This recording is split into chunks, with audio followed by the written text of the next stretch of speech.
Hello. Ako si Rolando at tambay ako. Ito ang buong kwento ng tambay.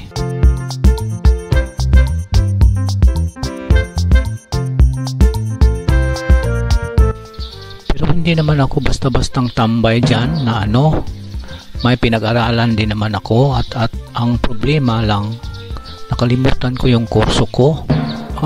Tika. Pare, nalit ka na yata pare.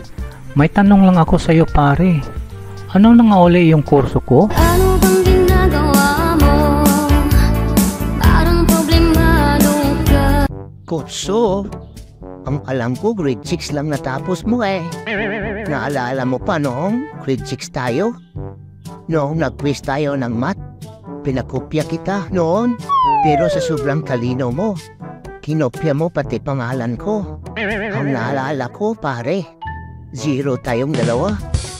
May mga talent din ako. Isa doon yung matagal akong malasing. At saka magaling din ako sa sa tago-taguan. Madaming nagsasabi sa akin na lasinggero daw ako. Walang trabaho, ganon. Walang alam sa buhay, ganon. Pero sa totoo lang talaga, manang may red horse po kayo, tsaka Yusi, at samahan mo na rin ng boy bawang. Tapos, bayaran ko din pagdating ilang araw. Hindi naman sa adik ako sa alak. Minsan lang ako umiinom. Yung alak lang ang adik sa akin.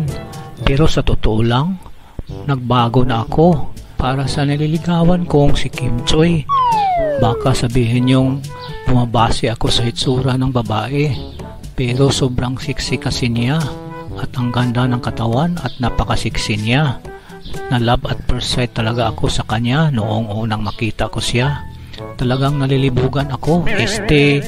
Meaning sa Bisaya, hindi mapakali. Sa unang kita ko sa kanya, ay tumitigas yung mga paa ko. At hindi ako mapagalaw sa sobrang ganda niya Sexy pa. Sa ngayon, wala naman akong problema Lalo na sa tatay ni Kim Choi. Sobrang bait sa akin noong parang anak ang tawag niya sa akin. Pero dumating araw, pinagalitan ako. Lumayas ka dito, hayop ka! Another one. Kaya simula ngayon, magbago na ako. Maghahanap na ako ng trabaho kung kahit ano. At saka titigil na rin ako sa pag-iinom. Hoy pare, ano ba? Tapos ka na ba dyan sa kwento mo? Kanina pa kami umiinom dito. Ha? Tagay mo na ako. At yun, ako si Rolando. At yun ang buhay ko. Okay na tayo ha.